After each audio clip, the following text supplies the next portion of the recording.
အားလုံးပဲမင်္ဂလာပါကျွန်တော်ဒီနေ့ဗီဒီယိုမှာပြောပြပေးသွားမှာကတော့ဒီလို legendary ငါလေဒီလိုရအောင်ဘယ်လိုမျှရမလဲဆိုတော့ကျွန်တော်ဒီနေ့ဗီဒီယိုမှာပြောပြပေးပါမယ်ကျွန်တော်တို့ဘယ်လိုမျှရမလဲဆိုတော့ကျွန်တော်ပြောပြပေးမယ်ပေါ့နော်โอเคစလိုက်ကြအောင်အင်းဆုံးနေနဲ့ကျွန်တော်တို့ငါးမြ event တဲ့ကိုတွားရပါမယ်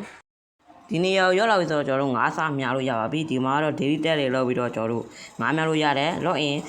ကျွန်တော်တို့၄ဝင်ရင်တော့ကျွန်တော်တို့ငါးသား၄ခုရမှာပေါ့နော်ဒီမှာကျွန်တော်ဆော့ဂိမ်းနံပါတ်ဆော့ထားလို့10ခုရနေပါတယ်ဟုတ်ကဲ့ပါဒီမှာဘယ်လိုမျှရမလဲဆိုတော့ဒီမှာကြည့်ပါဒီမှာတူပြထားတဲ့ငါးတွေပါလေမိုးရတဲ့ခြေတွေဒီမှာနှမ်းကြတဲ့ခြေတွေတူပြထားတယ်ပါနော်အဲ့ဒီခြေလိုက်ကျွန်တော်တို့ကမျှရင်တော့ကျွန်တော်တို့ငါးကောင်းစားတွေရနိုင်ပါတယ်ကျွန်တော် legendary ငါးတွေပေါ့နော်ခုကတော့ကျွန်တော်တို့ရာသီဥတုချင်းတွေကောင်းတယ်ပေါ့နော်ဒါဆိုရင်ကျွန်တော်တို့ဒီကလေးမျှမယ်ပေါ့နော်မျှမယ်ဆိုဒီကလေးကိုဖိပြီးနေတာဒါသူစိတ်ဆိုးလာတဲ့ချိန်မှာကျွန်တော်တို့ဒီကလေးကိုကျွန်တော်ကြာလေးဖိထားပါနော်ဒီကလေးကိုကြာလေးဖိထားပါအဲ့ဒါလေးကိုကြာလေးဖိထားရင်ကျွန်တော်တို့900နဲ့9 legendary 900နဲ့ဒီပုံများပါတယ်ပြီးရင်လွှတ်လိုက်ပါโอเคဒီမှာ9လာကြိုက်ပါပြီရတော့ legendary 9တော့မဟုတ်ပါဘူးဟုတ်ကဲ့ပါဘာ9လဲဟာဒီ9မကောင်းဘူးโอเคအဲ့လိုကျွန်တော်ပြောတဲ့အတိုင်းလောက်ရင်တော့ကျွန်တော်တို့ legendary ငါးတွေရနိုင်ခြင်းများပါတယ်ဟုတ်ကဲ့ပါโอเคဒီကတော့ကျွန်တော်တို့ငါးနိုင်နဲ့ကောင်းမယ်လို့ထင်တယ်ဟုတ်တယ်နည်းနည်းကြီးတယ်ဒီငါโอเคလောက်တာဒီဘက်ဆွဲပြီးရင်ကျွန်တော်စတိုက်နှိပ်ပေါ့နော်နှိပ်တော့ကွာโอเค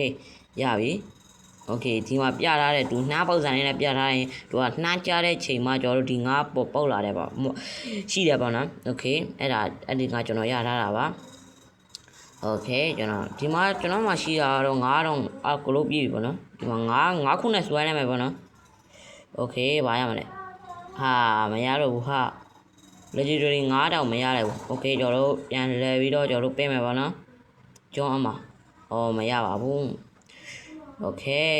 ဒါဆိုတော့ကျွန်တော်မှာ9စားလေးလည်းကိုပြီးတော့ဒီထဲမှာဘလို့နဲ့တငယ်ကျွန်တော်မှာတော့9နှစ်ကောင်လို့ရှိတယ်ပေါ့နော်ဒီမှာတငယ်ချင်းတွေလည်းပေးလို့ရပါတယ်ကျွန်တော်မှာတော့9တွေအများကြီးပါတယ်ဒီမှာပေါ့နော်တငယ်ချင်းတွေပေးတာကတော့တငယ်ချင်းစီရတယ်တောင်းလို့ရပါတယ်တော့ဖြုတ်ချလိုက်ပါမယ်ပြီးရင်တော့9စားလေးရပါတယ်9စားပေါက်ခုနဲ့ကျွန်တော်တို့တခါတည်းစွဲလိုက်မှာပေါ့နော်โอเคဒီတော့နှိမ့်မယ်ပြီးရင်ကျွန်တော်တို့စွဲလိုက်မှာပေါ့နော်ကျွန်းကွာပါလဲရမလဲဟာတို့မြင်ရတဲ့ပါပဲ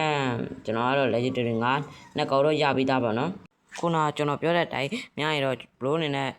legendary 9ရနဲ့ကြေပုံများတာပေါ့နော်โอเคဒါဆိုတော့ဒီနေ့ဗီဒီယိုလေးကတော့ဒီလောက်ပါပဲအားလုံးပဲတိရှင်း